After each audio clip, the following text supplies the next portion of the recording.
Hello everyone and welcome to another stage preview of the Vuelta Espana 2024.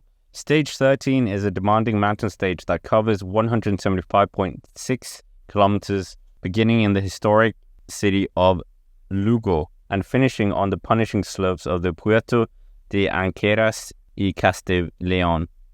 This stage marks the fourth consecutive day of racing in Casillas, with the riders set to encounter 5 significant climbs before the brutal final ascent to the finishing line. The stage kicks off in Lugo, the capital of the Casillas region, known for its rich Roman heritage. Lugo's most striking feature is its remarkably well-preserved Roman walls, which encircle the old town 2.1 kilometers. Built between 263 and 276 AD, these walls are a UNESCO World Heritage Site and stands as a testament to the city's historical importance. Riders will depart from this ancient city with its blend of history and modernity, providing a stunning backdrop as they head eastwards towards the mountains. The journey from Lugo to the finishing line takes the riders through the heart of the Galicia's rugged terrain before crossing into Castellón in the final kilometers. The stage features a series of challenging climbs that will sap energy from the peloton and set the stage for hopefully a dramatic battle. The first half of the route includes 2 categorized climbs, the Campo de Arbe and the Alto Portel, 2 KOM-worthy climbs that will test the riders for sure. The first of which, the Alto Campo de Arbe, comes early on. The riders start this climb with 28.9 kilometers into the stage, followed by a short descent, and then they come on to their next climb, and then they start climbing up the next climb. The Alto Campo de Arbe might not be the steepest, but its length and position in the stage could see formation of breakaways, and shortly after that, the riders will tackle that Alto or Portel, another climb that offers an opportunity for attacks or for the teams to control the race.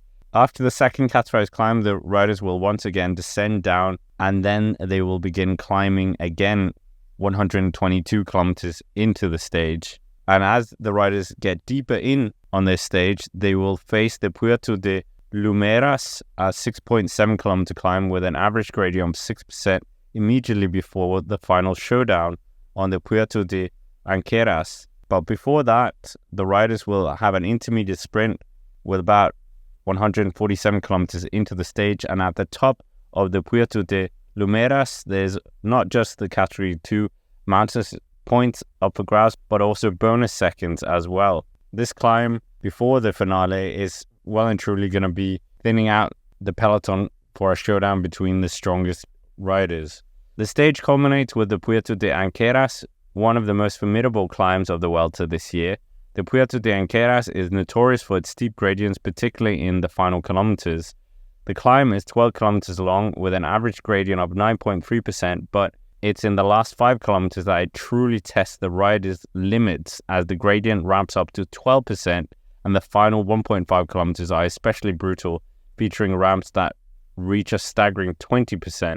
The entire climb totals 12 kilometers, with the first 2 kilometers and the final 100 meters offering little relief as they flatten out slightly. However, this climb is a climb that will not allow any respite for the riders, and they will really need to dig deep in order to conquer the relentless slopes.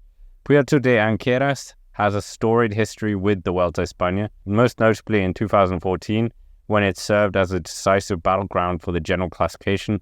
On this occasion, it was Alberto Contador, Joaquim Rodriguez, Chris Froome and Alejandro Valverde that delivered a thrilling duel, with Contador emerging victorious both on the stage and in the overall standings in the end. The climb's brutal gradients and the high stakes make it a fitting location for another potential GC shakeup. The race for the stage victory and the GC as well will be fierce on this final climb.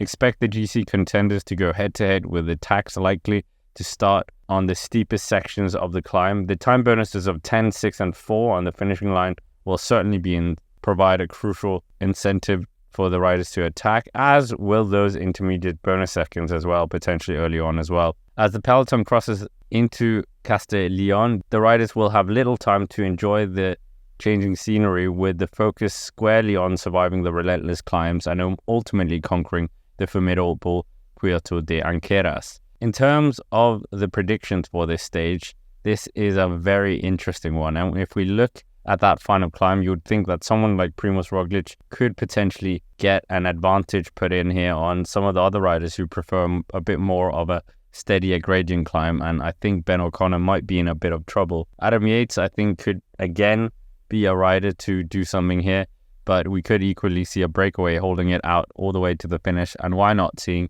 someone like Dylan Teuns potentially taking the victory if it comes down to a breakaway?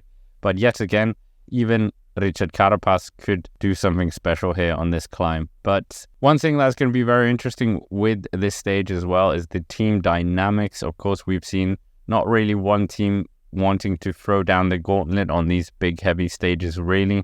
But Bora Hansgrohe certainly has one of the strongest teams in the race. Equally, UAE Team Emirates, being a bit disillusioned after losing Joao Almeida, can equally try and do something here. But Ineos Grenadiers is someone we would want to see something done, do something here. But we'll have to wait and see.